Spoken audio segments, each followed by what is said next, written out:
ಜನಸಾಮಾನ್ಯರ ನೇರ ಪ್ರಶ್ನೆಗಳು, ನಾಯಕರ ನೇರ ಉತ್ತರ. ಇದೇ ಮೆಗಾ ಫೈಟ್ ವಿಶೇಷ ಕಾರ್ಯಕ್ರಮಕ್ಕೆ ತಮಗೆಲ್ಲ ಸ್ವಾಗತ. ಇವತ್ತು ನಾವು ಆರಿಸ್ಕೊಂಡಿರುವಂತಹ ಸಬ್ಜೆಕ್ಟ್ ಗಾಂಧಿ ನಾಡಿನ ಕುಡುಕರು ನಾವು ಅಂತ. ಯಾಕಂದರೆ ಅಕ್ಟೋಬರ್ 2 ಗಾಂಧಿ ಜಯಂತಿ ಬರ್ತಾ ಇದೆ. ಗಾಂಧಿ ಜಯಂತಿ ಸಂದರ್ಭದಲ್ಲಿ ಈ ಕುಡಿತದ ಬಗ್ಗೆ ಎಂಥ ಜಾಗೃತಿ ಮೂಡಬೇಕು, ಇದಕ್ಕೆ ಸಂಬಂಧಪಟ್ಟ ಹಾಗೆ ಗಣ್ಯರು ಏನಂತಾರೆ, ಇದು ಇವತ್ತಿನ ನಮ್ಮ ಮೆಗಾ ಫೈಟ್ನ ವಿಷಯ. ಬನ್ನಿ ಇದಕ್ಕೆ ಸಂಬಂಧಪಟ್ಟ ಮಾತಾಡಲಿಕ್ಕೆ ಮಾಸ್ಟರ್ ಹಿರಣ್ಣಯ್ಯ ನಮ್ಮ ಜೊತೆಗಿದ್ದಾರೆ, ಖ್ಯಾತ ರಂಗಕರ್ಮಿ. ಹಿರಣ್ಣಯ್ಯನವರ ಕಾರ್ಯಕ್ರಮಕ್ಕೆ ತಮಗೆ ಸ್ವಾಗತ.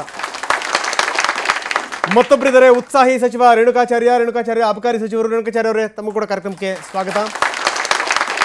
ನನ್ನ ಬಲಭಾಗದಲ್ಲಿದ್ದಾರೆ ಯಶೋಧ ನಾಗರಾಜ್ ಒಂದು ಸಂಸ್ಥೆಯನ್ನು ನಡೆಸ್ತಾ ಇದ್ದಾರೆ. ಜೊತೆಗೆ ಹಲವಾರು ಕುಡುಕರನ್ನ ಚಟದಿಂದ ಹೊರಗಡೆ ತಂದಂಥ ಕೀರ್ತಿ ಯಶೋಧ ನಾಗರಾಜ್ ಅವರದು. ತಮಗೂ ಕೂಡ ಕಾರ್ಯಕ್ರಮಕ್ಕೆ ಸ್ವಾಗತ ಮೇಡಮ್. ಮತ್ತೊಬ್ಬರು ಸಚ್ಚಿದಾನಂದ ಹೆಗಡೆ, ಅಧ್ಯಕ್ಷರು ರಾಜ್ಯ ಮದ್ಯಪಾನ ಸಂಯಮ ಮಂಡಳಿ. ಸಚ್ಚಿದಾನಂದ ಹೆಗಡೆ ಅವರು, ತಮಗೂ ಕೂಡ ಕಾರ್ಯಕ್ರಮಕ್ಕೆ ಸ್ವಾಗತ. ನನ್ನ ಮೊದಲನೇ ಪ್ರಶ್ನೆ ಆರಂಭ ಆಗ್ತಾ ಇದೆ ಮಾಸ್ಟರ್ ಹಿರಣ್ಣಯ್ಯನವರಿಂದ. ಹಿರಣ್ಣಯ್ಯನವರೇ, ತಮಗೆ ಗೊತ್ತಿದೆ ಕುಡ್ತಾ ಅನ್ನುವಂಥದ್ದು ಏನು ಅಂತ, ಜೊತೆಗೆ ನಾವು ನಿಮ್ಮನ್ನು ಯಾಕೆ ಕರೆದಿದ್ದೀವಿ ಅನ್ನೋದು ಕೂಡ ತಮಗೆ ಗೊತ್ತಿದೆ ಅಂತ ನಾನು ಭಾವಿಸ್ತೀನಿ. ಹೇಳೇ ಬಿಡ್ತೀನಿ ಬೇಕಾದ್ರೆ ನೀವು ಯಾಕೆ ಕರೆದಿದ್ದೀರಿ ಅಂತ. ಯಾಕೆಂದರೆ ಕುಡಿತದಲ್ಲೂ ನಾನು PG ಹೋಲ್ಡರು. ಆದರೆ ಇವಾಗ 28 ವರ್ಷದಿಂದ ಬಿಟ್ಟಿದ್ದೀನಿ. ಅದನ್ನು ಈಗಲೂ ಒಂದು ಡಿಗ್ರಿ ಹೋಲ್ಡರೇ. ಕುಡಿದು ಅಭ್ಯಾಸ ಇದೆ, ಬಿಟ್ಟು ಅಭ್ಯಾಸ ಇದೆ. 83ನೇ ಇಸ್ವಿನಲ್ಲಿ ನನ್ನ ಮೊಟ್ಟ ಮೊದಲೇ ಅಮೆರಿಕಾ ಪ್ರವಾಸ ಆಯಿತು. ಅಮೆರಿಕಾ ಪ್ರವಾಸದಲ್ಲಿ ಒಂದು 4 ತಿಂಗಳು ಅಲ್ಲಿದ್ದೆ. ಒಂದು 18 ನಾಟಕ ಎಲ್ಲ ಆಡ್ಕೊಂಡು ಬಂದ ಮೇಲೆ ನನ್ನ ಪತ್ರಿಕೆಯವರು ನನ್ನನ್ನು ಭೇಟಿ ಮಾಡಿ, ಅಮೆರಿಕಾ ಸರ್ಕಾರಕ್ಕೂ ಭಾರತ ಸರ್ಕಾರಕ್ಕೂ ಏನು ಸರ್ ಸಾಮ್ಯ ಅಂತ ಕೇಳಿದರು. ನಾನಂದೆ, ಸಾಮ್ಯ ಇಷ್ಟೇ, ಆ ಸರ್ಕಾರ ನಡೀತಿರೋದು ಗುಂಡಿಂದ, ನಮ್ಮ ಸರ್ಕಾರ ನಡೀತಿರೋದು ಗುಂಡಿಂದ. ಅಂದರೆ ಅಲ್ಲಿ ಹೊಡೆಯೋ ಗುಂಡು, ನಮ್ಮಲ್ಲಿ ಕುಡಿಯೋ ಗುಂಡು.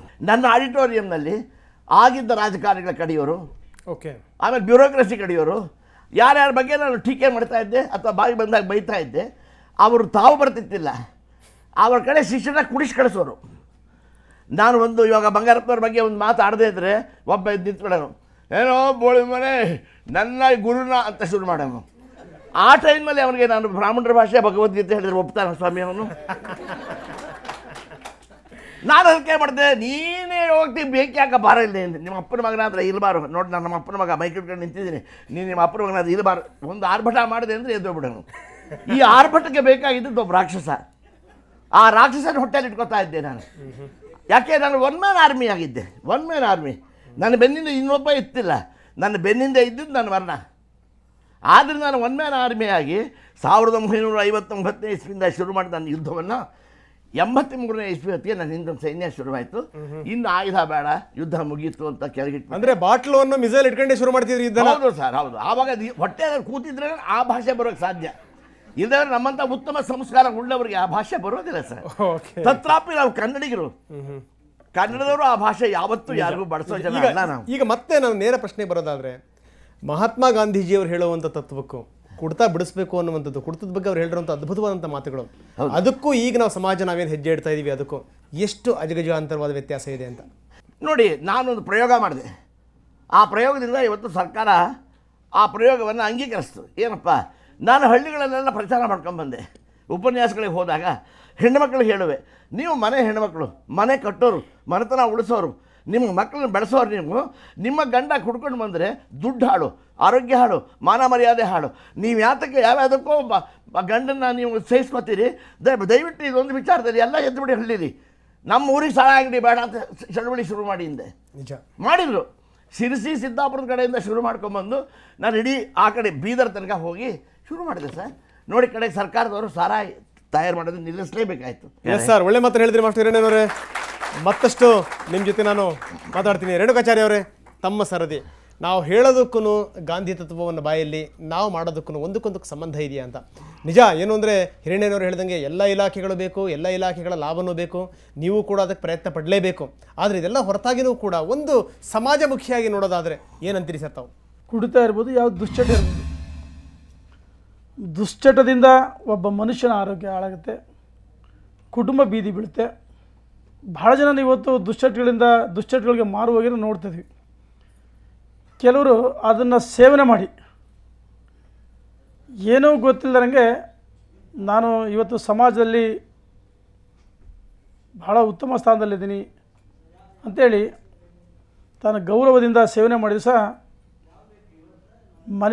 ಮನೆಯಲ್ಲಿ ಹೋಗಿ ಮನೇಲಿರ್ತಾರೆ. ಇನ್ನು ಕೆಲವರು ಬಹುಶಃ ಕೆಲವರು ಏನು ಸ್ವಲ್ಪ ತಗೊಂಡು ಭಾಳ ದೊಡ್ಡ ನಾಟಕ ಮಾಡ್ತಾರೆ ಡ್ರಾಮ್ಗಳಿಗೆ. ಅವ್ರಿಗೆ ಏನಾಗಿದೆ ಅಂದರೆ ಕೆಲವರಿಗೆ ಸೇವನೆ ಮಾಡಿರಿ, ನೀವು ನಾಟಕ ಮಾಡ್ತೀರಿ, ಜಾಸ್ತಿ ತಗೊಂಡೇ ಮಾಡಿರಿ ಅಂತೀರಿ. ನಾನು ಹೇಳ್ತೀನಿ ಇದೆಯಲ್ಲ, ನಾವು ಯಾರಿಗೂ ಪ್ರೇರಣೆ ಮಾಡಲ್ಲ. ಸ್ವಲ್ಪ ಸೇವನೆ ಮಾಡಿ ಭಾಳ ಅವ್ರಿಗೆ ಏನಾಗ್ತಂದರೆ ಅವರಿಗೆ ಕೆಟ್ಟ ಶಬ್ದಗಳ ಭಾಷೆಗಳನ್ನು ಬಳಸಿದರೆ ನಾನು ಸಮಾಜದ ಉನ್ನತ ಸ್ಥಾನದಲ್ಲಿ ಒಬ್ಬ ಕುಡುಕ, ಆ ರೀತಿ ಕೆಲವರು ನಟನೆ ಮಾಡ್ತಾರೆ. ಯಾವುದೇ ಮನುಷ್ಯ ಇರ್ಬೋದು ದುಶ್ಚಟಗಳಿಂದ ದೂರ ಇರಬೇಕು. ಕೇವಲ ಹೇಳೋದಷ್ಟೇ ಅಲ್ಲ, ಕಾರ್ಯಾಚರಣೆಯಲ್ಲಿದ್ದರೆ ಅದು ಸಾಧ್ಯ ಅಂತ ನನ್ನ ಒಂದು ಅನಿಸಿಕೆ. ಏನೇ ಹೇಳಿ ರೇಣುಕಾಚಾರ್ಯ ಅವರೇ, ನಿಮ್ಮ ಇಲಾಖೆ ವಸ್ತು ಮಾಡುವಂಥ ಕಮಾಲ್ ಇದೆಯಲ್ಲ, ಅದು ಚುನಾವಣೆಯಲ್ಲಾಗಿರ್ಬೋದು, ಬೇರೆ ಬೇರೆ ಸಂದರ್ಭಗಳಲ್ಲಾಗಿರ್ಬೋದು, ಅದು ಅದು ಅದು ಅದ್ರ ಪ್ರಭಾವನೇ ಬೇರೆ ಬಿಡಿ ಸರ್. ಇಲ್ಲ, ನಾನು ಒಂದು ಮಾತನ್ನು ಹೇಳಿದೆ, ಕೆಲವರು ನಾವು ಅದನ್ನು ಸೇವನೆ ಮಾಡಿದ್ದನ್ನು ಮರ್ತೇ ಬಿಡ್ತಾರೆ. ಅದು ನಮ್ಮನ್ನು ಸೇವನೆ ಮಾಡಿದಾಗ ಆ ರೀತಿ ಕಮಾಯಿ ಬರುತ್ತೆ. ಅಂದರೆ ಯಾವುದು ಕೂಡ ಚಟವಾಗಬಾರ್ದು ಅಂತೀರಿ ತಾವು. ಯಾವತ್ತೂ ಮನುಷ್ಯರಿಗೆ ಯಾವುದೇ ಇರ್ಬೋದು, ಅಭ್ಯಾಸಗಳು ಇರಬೇಕು, ಆದರೆ ದುಶ್ಚಟಗಳು ಅದರಿಂದ ದೂರ ಅಭ್ಯಾಸ ಆಗಬಾರ್ದು ಅಂತ. ದುರಭ್ಯಾಸ ಆಗಬಾರ್ದು. ಅಂದರೆ ತಾವು ಹೇಳ್ತಿರೋದೇನು ಅಂದರೆ ಇಂಥ ಅಭ್ಯಾಸಗಳನ್ನ ಇಟ್ಕೊಳ್ಳಿ ಒಳ್ಳೇದು ಅಂತೀರಿ ತಾವು. ನಾನು ಯಾರಿಗೂ ಪ್ರೇರಣೆ ಮಾಡೋದು ಅಲ್ಲ, ನಾನು ಹೇಳ್ತಿರೋದು ಯಾವುದೇ ಇರ್ಬೋದು, ಅತಿಯಾದಾಗ ಆರೋಗ್ಯಕ್ಕೆ ಹಾನಿಕರ ಎಲ್ಲದೂ. ಓಕೆ ಮತ್ತಷ್ಟು ನಾನು ನಿಮ್ಮ ಜೊತೆ ಮಾತಾಡ್ತೀನಿ. ಮೇಡಮ್, ತಾವೇನು ಹೇಳ್ತೀರಿ? ಯಾಕಂದರೆ ನನಗೆ ಅನಿಸ್ತಾ ಇದೆ ಬಹಳಷ್ಟು ಜನ ಹೆಣ್ಣುಮಕ್ಕಳುಗಳು ಇಂಥ ಒಂದು ತೊಂದರೆಯನ್ನು ಅನುಭವಿಸಿರ್ತಾರೆ. ಮನೆಯಲ್ಲಿ ಯಾರಾದರೂ ತಪ್ಪು ಮಾಡುವಂಥದ್ದು ಅದು ಪ್ರತ್ಯಕ್ಷವಾಗಿ ಪರೋಕ್ಷವಾಗಿ ಅದು ಪರಿಣಾಮ ಬೀರುವಂಥದ್ದು ಹೆಣ್ಣಿನ ಮೇಲೇ. ಬಹುಶಃ ನನಗೆ ಅನಿಸುತ್ತೆ ತಾವು ಕೂಡ ಇದರಿಂದ ಹೊರತಾಗಿಲ್ಲ ಅಂತ. ಏನು ಹೇಳ್ತೀರಿ ಮೇಡಮ್? ನಾನೊಬ್ಬ ಅಮಲರೋಗಿ ಹೆಂಡ್ತಿ. 20 ವರ್ಷ ನನ್ನ ಗಂಡ ಇದರಿಂದ ಸಫರ್ ಮಾಡಿದ್ರು. ಈಗ 6 ವರ್ಷ ಇದನ್ನು ದೂರ ಇದ್ದಾರೆ. ನನ್ನ ವಿಚಾರಕ್ಕೆ ಬಂದಾಗ ನನ್ನ ಹಸ್ಬೆಂಡ್ ಆ ಬಿಸ್ನೆಸ್ ಅವ್ರ ಲಾಸ್ ಆಗೋಕ್ಕೆ ಶುರು ಆಯಿತು. ಸೊ ಅವ್ರ ಆಪ್ರೇಷನ್ ಆಯಿತು, ಬಿಸ್ನೆಸ್ ಲಾಸ್ ಆಗೋಕ್ಕೆ ಶುರು ಆಯಿತು. ಅವ್ರು ಏನು ಮಾಡಿದ್ರು, ಅದನ್ನು ಸ್ವಲ್ಪ ಹೆಚ್ಚು ಮಾಡ್ತಾ ಹೋದರು. ಫಸ್ಟ್ ಅವ್ರು ಸೋಷಿಯಲ್ ಡ್ರಿಂಕರ್ ಆಗಿದ್ದರು. ನಾನೊಂದು ಕೌನ್ಸಿಲರಾಗಿ ಕೂಡ ಹೇಳ್ತೀನಿ, ಸೋಷಿಯಲ್ ಡ್ರಿಂಕರ್ ಆಗಿದ್ದರು. ಆಮೇಲೆ ಏನು ಮಾಡಿದ್ರು, ಅವ್ರು ಇದನ್ನು ತೊಗೊಳ್ಲಿಕ್ಕೆ ಆಗಲಿಲ್ಲ, ಪ್ರಾಬ್ಲಮ್ಸ್ನ ತೊಗೊಳಕ್ಕಾಗಲಿಲ್ಲ. ಫೈನಾನ್ಷಿಯಲ್ ಕ್ರೈಸಿಸ್ ಇರ್ಬೋದು, ಬಿಸ್ನೆಸ್ ಇರ್ಬೋದು, ಅವ್ರ ಆರೋಗ್ಯದಿರ್ಬೋದು, ತೊಗೊಳಕ್ಕಾಗಲಿಲ್ಲ. ಇನ್ಕ್ರೀಸ್ ಆಗ್ತಾ ಹೋಯ್ತು ಪ್ರಾಬ್ಲಮ್ಮು. ಆವಾಗ ನನಗೆ ಮದುವೆ ಆಗಿ 4 ವರ್ಷ ಆಗಿತ್ತು. ನನಗೆ ಜಸ್ಟ್ 22 ವರ್ಷ ವಯಸ್ಸು. ನನಗೆ ಅಷ್ಟೊತ್ತಿಗಾಗಲಿ ಇಬ್ಬರು ಅವಳಿ ಜವಳಿ ಹೆಣ್ಮಕ್ಳಿದ್ರು. 22 ವರ್ಷ ವಯಸ್ಸಿಂದ 20 ವರ್ಷ ನನ್ನ ಹಸ್ಬೆಂಡ್ ಅಡಿಕ್ಷನಲ್ಲೇ ಇದು ಸಫರ್ ಆದರು. ಸೊ ಆ 20 ವರ್ಷ LKGಯಿಂದ ನನ್ನ ಮಕ್ಕಳನ್ನ MSc MBA ಮಾಡೋ ತನಕ ಎಲ್ಲ ಬಿಸ್ನೆಸ್ ಜವಾಬ್ದಾರಿ, ನನ್ನ ಕೆಲಸಕ್ಕೆ ಹೋಗೋ ಜವಾಬ್ದಾರಿ, ನನ್ನ ಫೈನಾನ್ಷಿಯಲ್ ಕ್ರೈಸಿಸ್ ಪ್ರತಿಯೊಂದು ನಾನೇ ಮ್ಯಾನೇಜ್ ಮಾಡೋಕ್ಕಾಯ್ತು. ಭಗವಂತ ನನಗೆ ಶಕ್ತಿ ಕೊಟ್ಟಿದ್ದ, ನಂಗೆ ಮಾಡೋಕ್ಕಾಯ್ತು. ಬಟ್ ಎಲ್ಲ ಹೆಣ್ಮಕ್ಳು ಇದನ್ನು ಮಾಡಿದ್ರೆ ಈ ವ್ಯಸನದಿಂದ ಆಚೆ ತರೋದು ಯಾವುದೇ ಒಂದು ವ್ಯಕ್ತಿನ ಕಷ್ಟ ಅಲ್ಲ. ಬಟ್ ನನಗೆ ಒಂದೇ ಒಂದು ಏನು ಬೇಜಾರಂದರೆ, ಇದ್ರ ಬಗ್ಗೆ ಸಾಕಷ್ಟು ಸರ್ಕಾರದಿಂದ ಆಗಲಿ ಅಥವಾ ಎಲ್ಲಿಂದ ಅವೇರ್ನೆಸ್ ಇಲ್ಲ. ನಾನು ನಿಮ್ಯಾನ್ಸ್ ಪಕ್ಕದಲ್ಲೇ ಒಂದು ಸರ್ಕಾರಿ ನೌಕರಿಯಲ್ಲಿದ್ದು ನನಗೆ ಅವೇರ್ನೆಸ್ ಇರಲಿಲ್ಲ. ಯಾರು ನನಗೆ ನನ್ನ ಹಸ್ಬೆಂಡ್ ಕರ್ಕೊಂಡು ಹೋಗ್ತಾ ಟ್ರೀಟ್ಮೆಂಟ್ ಸೆಂಟರ್ಸ್ಗಾಗಲಿ ಅಥವಾ ಯಾವುದೇ ಯಾರಾಗಲಿ ನನಗೆ ಇದ್ರ ಬಗ್ಗೆ ಅವೇರ್ನೆಸ್ ಕೊಟ್ಟಿರಲಿಲ್ಲ. ಹೌದು, ಇದೊಂದು ಅಮಲರೋಗ ಅನ್ನೋದು WHO ಪ್ರಕಾರ ಇದೊಂದು ಕಾಯಿಲೆ, ಇದನ್ನು ಈ ರೀತಿ ಹ್ಯಾಂಡಲ್ ಮಾಡಿ ವ್ಯಸನ ಮುಕ್ತ ಮಾಡ್ಬೋದು, ಆಚೆ ತರ್ಬೋದು. ಯಾರು ನನಗೆ ಒಂದೇ ಒಂದು ಸಲಹೆ ಕೊಟ್ಟಿದ್ರೆ 20 ವರ್ಷ ನಾನು ಸಫರ್ ಮಾಡೋ ಅವಶ್ಯಕತೆ ಇರಲಿಲ್ಲ, ಅಥವಾ ಕೋಟ್ಯಾಂತರ ರೂಪಾಯಿ ಅಥವಾ ಲಕ್ಷಾಂತರ ರೂಪಾಯಿ ನಾನು ಕಳ್ಕೊಳ್ಳೋ ಅವಶ್ಯಕತೆ ಇರಲಿಲ್ಲ. ಅಂದರೆ ಇದ್ರ ಬಗ್ಗೆ ಜಾಗೃತಿ ಕೂಡ ಇಲ್ಲ ಜನಗಳಲ್ಲಿ ಅಂತ? ಖಂಡಿತ ಇಲ್ಲ. ಓಕೆ ಮೇಡಮ್, ಮತ್ತಷ್ಟು ನಾನು ನಿಮ್ಮ ಜೊತೆಗೆ ಚರ್ಚೆ ಮಾಡ್ತೀನಿ. ಸಚ್ಚಿದಾನಂದ ಹೆಗಡೆ ಅವರೇ, ನೀವು ರಾಜ್ಯ ಮದ್ಯಪಾನ ಸಂಯಮ ಮಂಡಳಿಯ ಅಧ್ಯಕ್ಷರು, ತಾವೇನು ಹೇಳ್ತೀರಿ ಸರ್? ಒಂದು ಭಾವನೆ ಸಮಾಜದಲ್ಲಿ ಇದೆ, ಏನು ಅಂದರೆ ಮದ್ಯಪಾನದ ವಿರುದ್ಧ ಧ್ವನಿ ಎತ್ತಲಿಕ್ಕೆ ಸಾಧ್ಯ ಇಲ್ಲ, ಮದ್ಯಪಾನದ ವಿರುದ್ಧ ಹೋರಾಟ ಮಾಡಲಿಕ್ಕೆ ಸಾಧ್ಯ ಇಲ್ಲ. ಇದನ್ನು ಈ ಸಮಾಜದಲ್ಲಿ ಇಷ್ಟು ವ್ಯಾಪಕವಾಗಿದೆ. ಇದರ ಮದ್ಯಪಾನದ ವಿರುದ್ಧ ಮಾತ್ರ ದನಿ ಎತ್ತುವಂಥದ್ದಲ್ಲ, ಯಾವುದೇ ಸಮಸ್ಯೆಗಳ ಬಗ್ಗೆ ದನಿ ಎತ್ತಬೇಕು ಅಂತ ಒಂದಿಷ್ಟು ಸೇರಿರಬೇಕು ಅಂತಲೇ ಅರ್ಥ, ಆವಾಗಲೇ ದನಿ ಬರುತ್ತೆ ಅಂತ. ಇಲ್ಲ, ನನ್ನ ಅನುಭವ ಏನು ಅಂತಂದರೆ, ನಾನು ಕಳೆದ 1.5 ವರ್ಷದಿಂದ ಕೆಲಸ ಮಾಡ್ತಾ ಇದ್ದೇನೆ. ನಾನು ಎಲ್ಲೆಲ್ಲಿ ಹೋದ್ನೋ ಅಲ್ಲೆಲ್ಲ ತುಂಬ ಒಳ್ಳೆಯ ರೆಸ್ಪಾನ್ಸ್ ನನಗೆ ಸಿಗ್ತಾ ಇದೆ. ಅಂತೂ ಈಗ ಈ ಸಂಯಮ ಮಂಡಳಿ ಅಂತ ಇಟ್ಟಿರೋದು ಏನು ಕಾರಣ ಅಂತ ಅಂದರೆ, ನೋಡೋದನ್ನೆಲ್ಲ ಸಂಯಮವಾಗಿ ಸ್ವಲ್ಪ ನೀವು ಸುಧಾರಿಸ್ಕೊಳ್ಳಿ, ನೋಡ್ಕೊಳ್ಳಿ ಅಂತಾನೆ ಏನು ಕತೆ ಅಂತ? ಇಲ್ಲ, ನಾನು ಅಧ್ಯಕ್ಷ ಆದ ತಕ್ಷಣ ಎಲ್ಲರೂ ಕೇಳಿದ ಪ್ರಶ್ನೆ ಏನು ಅಂತಂದರೆ, ಸಂಯಮ ಅಂದ್ರೇನು, ನೀವು ಕುಡಿಯೋಕ್ಕಿಂತ ಮುಂಚೆ ಸಂಯಮ ಮಾಡಬೇಕು, ಕುಡಿದ ಮೇಲೆ ಸಂಯಮ ಮಾಡಬೇಕು ಅಂಥೇಳಿ. ಅದಕ್ಕೆ ನಾನು ಹೇಳಿದೆ, ಇದು ಸಂಯಮ ಅಂತಂದರೆ ಕುಡಿತದ ಸಂಯಮ ಅಲ್ಲ, ಜಗತ್ತಿನ ಅತ್ಯಂತ ಶ್ರೇಷ್ಠ ಮದ್ಯ ಅಂತ ಈ ಎದುರುಗಡೆ ಇದ್ದರೆ ನಾನು ಅದನ್ನ ಮುಟ್ಟೋದಿಲ್ಲ ಅನ್ನಂಥ ಸನ್ಮಾನ್ಯ ಸಚಿವರು ಆತ್ಮಶಕ್ತಿ ಅಂತ ಹೇಳಿದ್ರಲ್ಲ, ಅದೇ ಸಂಯಮ.